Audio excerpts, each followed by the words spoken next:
పెట్టుకోగలుగుతారు. శబ్దం వల్ల అద్భుతమైనటువంటి శక్తి వస్తుంది. రా అన్నమంతులు వస్తారు, రా అన్నమంతులు పోతారు కదా. అందువల్ల స్పష్టంగా చదవాలి. నేను ఇక్కడ చెప్తాను. ఇలా ఎన్నిసార్లు అంటారండి? ఇంతమంది కలిసి అన్నిసార్లు దురాచారం అంటారా? అప్పుడు కదా చంపలేసుకోండి అందరూ అలా అన్నమాట.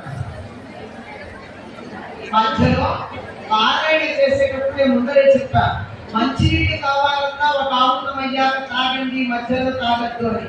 అట్లాంటి మధ్యలో మాటలు మాట్లాడుకుంటున్నారు. మీకేం పెద్ద ఉంటుందమ్మా? ఇంట్లో ఒక్కసారి చదివారనుకోండి ఒక ఫలితం, ఇద్దరు కలిసి చదివారనుకోండి 4 రెట్లు, 10 మంది అనుకో 1000 సార్లు.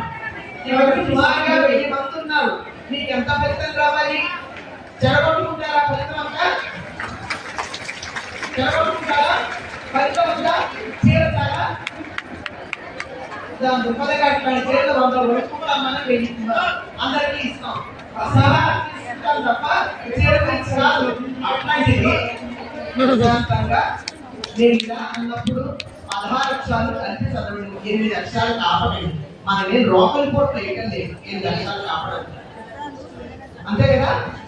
అక్కడికి చూపిస్తూనే ఉన్నా 8 అక్షరాలు ఏదో పంపులు నిండిపోయినట్టు ఆపేస్తూ ఉంటారు. పెద్ద డాన్స్ చేసే వాళ్ళలాగా మ్యూజిక్ లాగా కాదా. అందుచేత చక్కగా అర్థవంతంగా హాయిగా చదివి 1,00,000 సార్లు కనీసం ఇవాళ 10 కోటిలో 3-4 కోట్లు, ఆ 3-4 కోట్ల ఫలితం మీకు రావాలంటే ఈ ఒక్కసారి అన్నా కనీసం ఇంకా మాట్లాడుతున్నారు.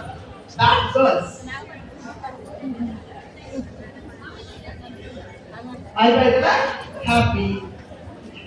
సో ఈ ఒక్కసారి అన్నా మరేమి మాట్లాడుతున్నారు. ఎవరి కోసం? మా కోసం. అమ్మవారు जब प्रोफेसर पढ़ाना है मेरी कौशल घंटे बच्चे जब प्रोफेसर डांटता है तो बच्चे साइलेंट हो जाते हैं. आपने डांटा सीख लिया, पढ़ा रही है.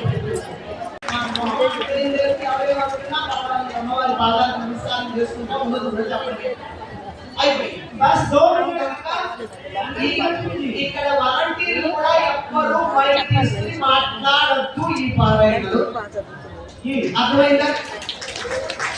ఓకే, 16 అక్షరాలు కల్పించండి ప్లీజ్. మధ్యలో బ్రేక్ చేయకండి, అంతే కదా. జన్మ మృత్యు జరా తప్ప అమ్మవారి జన్మ